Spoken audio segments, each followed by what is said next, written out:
Coming up, the FBI released new information about China's surveillance balloon today, answering China's claim it was not used for spying. Turkey's president calls the earthquake that ripped through the region the biggest disaster in the last century, as the death toll topped 20,000 today. And later, Lexington city government officials are asking people to step up to fill bunches of boards, authorities, and commissions. It's a way of making the place a better place for both the people who are living there now, but also future generations. All that and more coming up on the Rockbridge Report. Live from the campus of Washington and Lee University with news from Rockbridge County, this is the Rockbridge Report. Welcome to the Rockbridge Report. I'm Vivek Kumar. And I'm Bree Hatch. The Biden administration announced today that China's balloon that crossed the United States was equipped to collect intelligence signals. The administration said the balloon was part of a military-linked aerial spy program. The American people saw the latest example of that reality after the U.S. government detected, closely tracked, and shot down the PRC's high-altitude surveillance balloon that had entered our territorial airspace in clear violation of our sovereignty and international law. The U.S. House of Representatives voted to condemn China for the spy balloon today. The resolution passed with overwhelming bipartisan support and not a single vote against it. On this vote, the yeas are 419, the nays are 0. 2/3 being in the affirmative, the rules are suspended, the resolution is agreed to, and without objection, the motion to reconsider is laid on the table. The State Department alleges China has sent spy balloons elsewhere in the world. China denies it has such a surveillance fleet and said the balloon was of a civilian nature. The Pentagon says it's 100% certain that's not true. The race against time intensifies as death tolls continue to rise following the earthquake in Turkey and Syria earlier this week. With each passing day, rescue workers are pulling fewer survivors and more victims from the debris. As the days drag on in Turkey, frustration grows over the state's response to the deadly disaster. Nick Payton-Walsh has the story from Antakya. To see the devastation in a city of this size is just utterly remarkable. Some streets, one building, fine, it seems untouched, standing, the next utterly flattened. And some streets indeed with the bottom 3 floors of an apartment block crushed on each other and the rest of the building standing upright. It was indeed in one of those where we saw a glimmer of hope, rescue workers running towards, and you can see them running behind me here as well, running towards the scene where they thought they had found an 8-year-old girl alive. Sadly, in front of her mother, she was brought out and seen to have perished in there. But down here at this wreckage, continued bids to respond to the noises they hear, to respond to what they hope will be people being brought out alive, and anger too that we hear from bystanders looking in one case at the now destroyed home of their sister and her entire child family. Anger at the construction, how some buildings are upright through building regulations being followed and some are crumbled down to rubble, and a culture really of where construction is so part of the money here, so some accused it of being riddled with corruption, and how that made them angry too, the government culture that would permit that to occur. But still now the urgent task, responding to the noise that they hear inside the rubble, calls for silence, a pause in work, and then sadly, as we've seen over here, some bodies that have been brought out. It is a grim and constant job that we are hearing and seeing from the rescue workers here.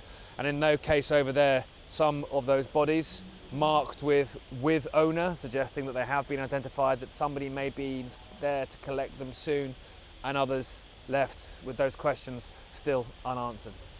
Nick Payton-Walsh, CNN, Antakya, Turkey. Authorities say current death toll from Monday's earthquake has now climbed to over 20,000.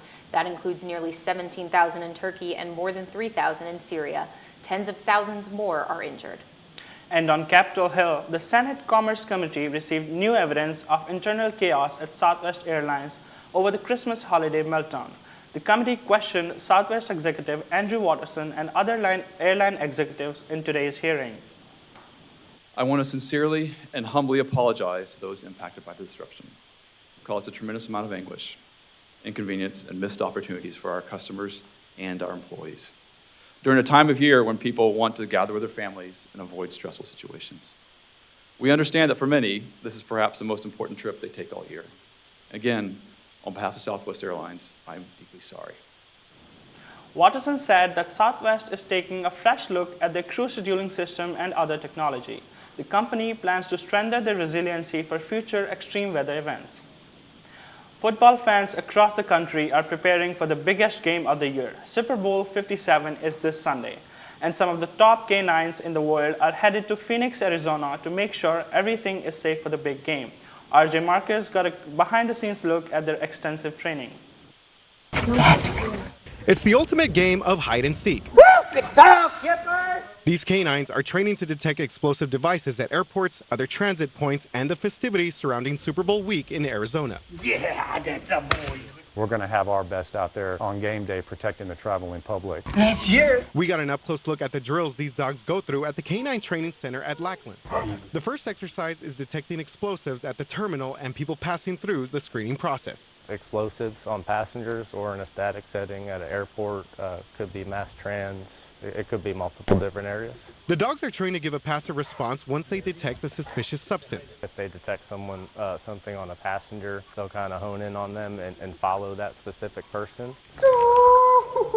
And this is the second part of our day at the CTC. These canines are now being trained to detect explosives on a wide aircraft simulator. This is before and after passengers get on board. Good. We find this canine moving up and down the aisle before he spots something out of the ordinary. Good job, Bobby. The dogs also weave their way in and out of passenger luggage like a running back on the field. Stay. They don't get distracted by food. They're trained. You know, these dogs are professional dogs that operate at the highest levels. The goal is to keep people safe this week during the big game, but the training starts right here at the CTC. Everything from sleep to the nourishment and the food that they get, and of course the expert training is key to produce that product that's actually going to be out at the Super Bowl. Boy, good job. Reporting from Joint Base San Antonio Lackland, RJ Marquez, KSAT 12 News. The Kansas City Chiefs will play the Philadelphia Eagles with kickoff at 6:30 Eastern Time this Sunday. And in Virginia, school districts across the state face a $201 million deficit because of a calculation error by the Department of Education. Rockbridge County could lose more than $300,000 in state funding for the next academic period.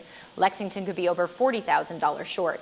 School districts expect to receive an updated estimate of state aid later this week. You can read the full story by visiting rockbridgereport.wlu.edu. Coming up on the Rockbridge Report, lawmakers abandon a bill that would have reduced the minimum wage for teenagers following protests from small businesses and students. It's abusive. That's basically what it is. And the Lexington Golf and Country Club has set its sight on renovating its golf course. Coming up, a live report about what updates may be in store for the country club. It surely has been feeling like spring here the past few days, but are these warmer temperatures here to stay? Find out with my forecast coming up. Several Lexington City boards, authorities, and commissions need volunteers to fill vacancies that have persisted since the COVID-19 pandemic. Andrew Arnold reports.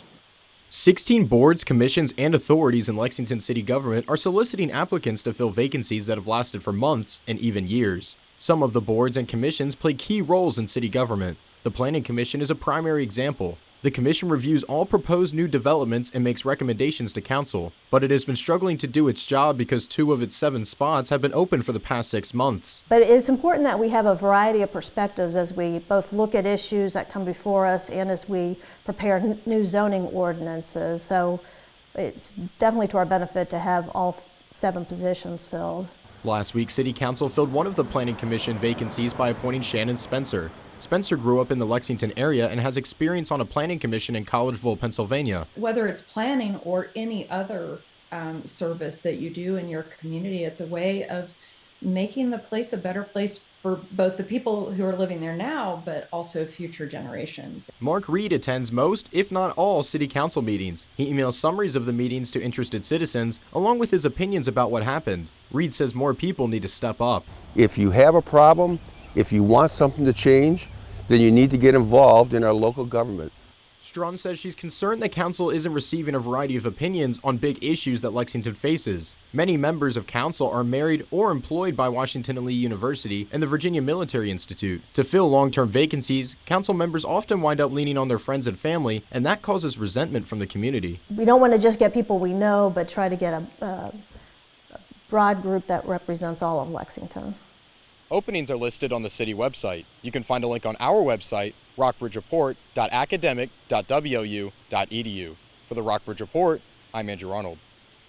A Washington Lee University spokeswoman said a student who pled guilty to a misdemeanor sexual battery charge is no longer enrolled as of yesterday. Daniel Selby pleaded guilty last Friday and was sentenced to a year in jail. He was initially charged with sexual object penetration, a felony punishable by 5 years to life in prison if convicted. The charge was reduced to a misdemeanor as part of a plea deal with prosecutors. State lawmakers killed a bill that would have lowered the minimum wage for teenagers. Tuesday's decision spared Rockbridge County high schoolers who work at small businesses in the area. Emma Mansfield has the story. Teenagers with jobs in Virginia dodged a pay cut this week. Lawmakers abandoned the effort after small businesses and high school students spoke out against it. It's abusive. That's basically what it is. Because you're also putting everybody back into right where we were 10, 15 years ago, right? And you're telling someone just because you're a high school kid you can't achieve anymore. The proposal would have reduced the minimum wage for minors to $9 an hour from $12. In Rockbridge County, many teenagers work part-time jobs for more than just a little pocket money. I pay my phone bill, and from time to time I do help out my dad with some bills, like lend him money because, it's tight. About 400 students at Rockbridge County High School hold part-time jobs and internships in the community. They can receive class credit for working. Republicans who supported the bill said they thought it would help small businesses, but some small business owners disagree. Sweet Things owner Chris Williams says he pays 75 cents to $1 more than minimum wage. I don't like paying minimum wage because, my employees do, I think, more than where I see other people working in town. Some parents didn't like the proposal either. I do think there should be a rite of passage, of course, but if they're doing the same job that an adult is, then I really think they should be honored, at least in that capacity. In 2026, the state's minimum wage will increase from $12 to $15. As a business owner, you have to learn how to do more with less. You don't hire as many people. You've got to work more hours. You reduce your hours. Restaurant owners in Lexington have found ways to cut costs. Some of them are closed during the slowest days of the week. Others aren't open as late. For the Rockbridge Report, I'm Emma Mansfield. One Lexington business, the Lexington Golf and Country Club, may undergo some much-needed renovations. Washington and Lee University and the Lexington Golf and Country Club have been talking for years about improving the quality of the golf course for college athletes to use. Billy Quilly joins us live from the Country Club with the story. Billy? University officials and others connected to discussions emphasize there is no deal, nothing signed. But now, they've brought in some experts to give them some ideas. Washington and Lee golfers don't have a competitive course to call home, so they play all their matches and tournaments on the road.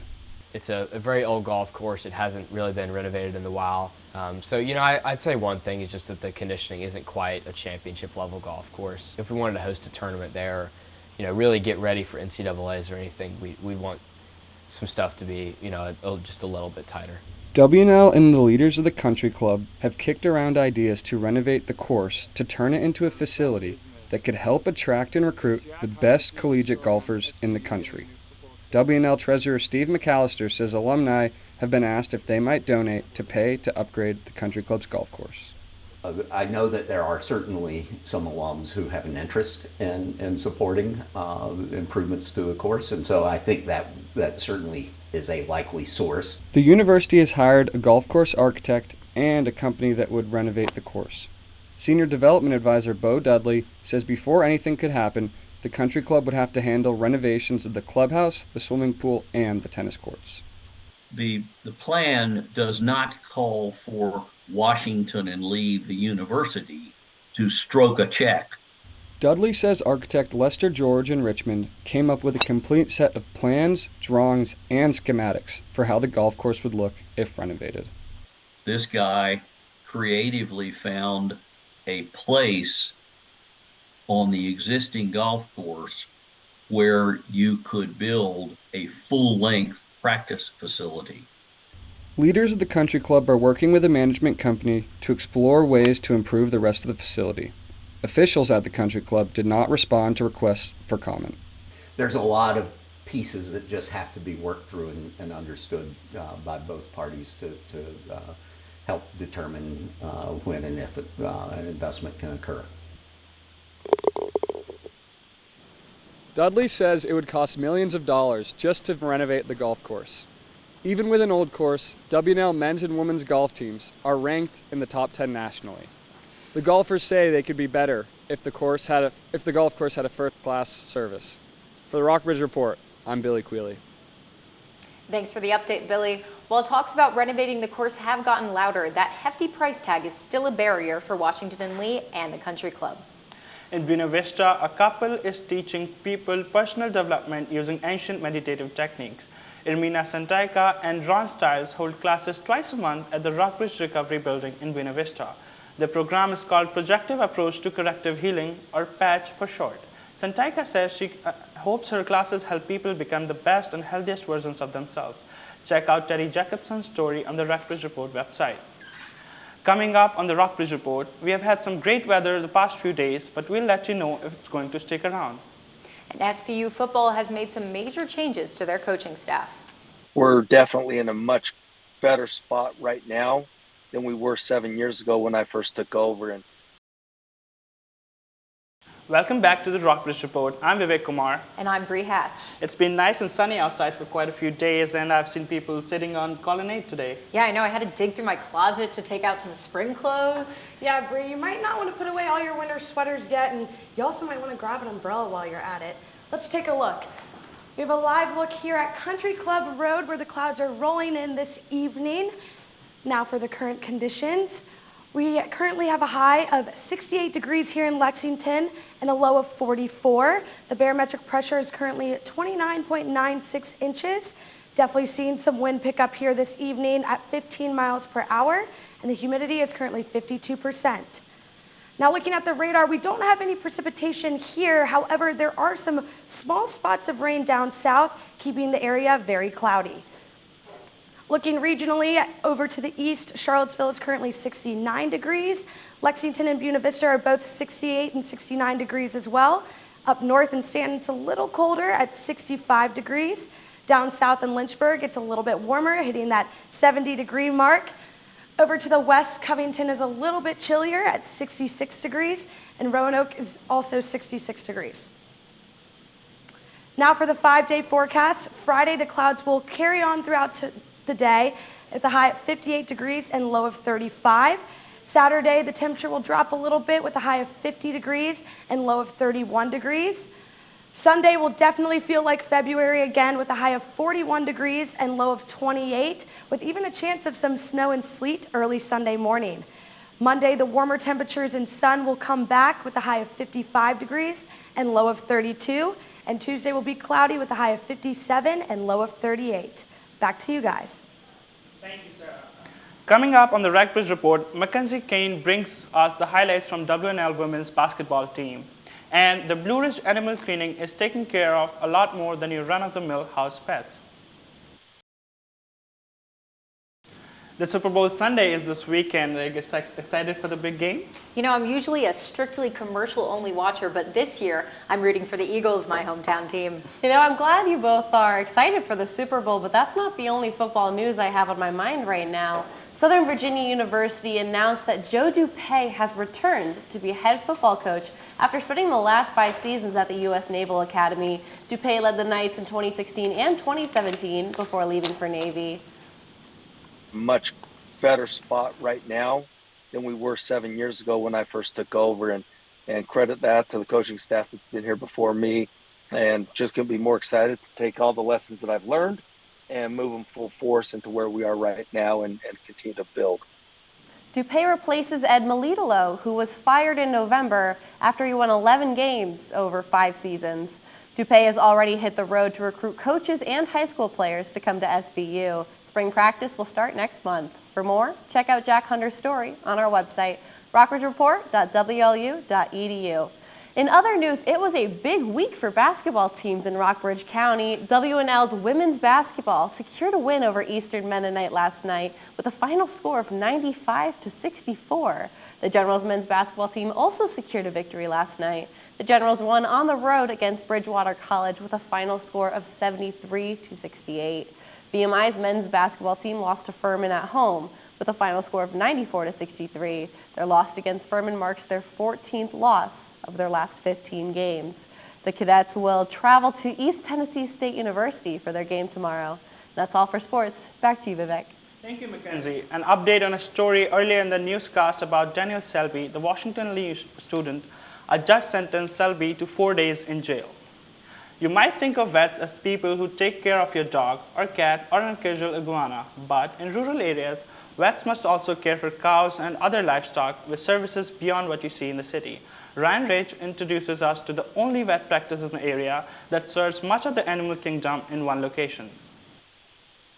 Animal Clinic has done and seen it all in nearly 40 years of business. On any given day, veterinarians here provide full-service care to both house pets and larger livestock. The clinic is the only vet practice in the area that offers this full service. My days are fairly varied in terms of sometimes I'm in the clinic doing surgeries on dogs and then I might pull a calf later that day. It's hard for Spencer to choose what she likes best about her job. I kind of like the pet aspect of things because I get to know each individual animals. You see them as puppies, you see them grow. The clinic provides TLC to sick baby animals too. I grew up around cattle. I've been on a farm my entire life, so I get that side of things. Spencer says she tries to avoid wasting farmers' money. For example, emergency calls to farms can cost between several $100s to thousands. Some clients spend between $3,000 to $5,000 a month. Figure out what's the most economical way to treat the animal and also get the animal well as fast as possible. The clinic relies on the latest technology, including artificial insemination, to provide the best care to animals. Dr. Keegan Clevenger specializes in larger farm animals with a focus on reproductive services. We do embryo flushing work here where we can superovulate donors and we'll collect those embryos and then either freeze them or put them into other recipients. We do that with sheep and goats as well. New diseases force the clinic's vets to adapt. There's always something new to, every time you think you've got something figured out, there's something new that's facing or plaguing our producers. The clinic is open and busy every day of the week except Sunday when it's closed. The vets make house calls during the day and after hours. For the Rockbridge Report, I'm Ryan Rach. And that is all for today's Rockbridge Report. Stay up to date on more regional news by visiting rockbridgereport.wlu.edu. And join us again Tuesday for our weekly news update. Have a great night.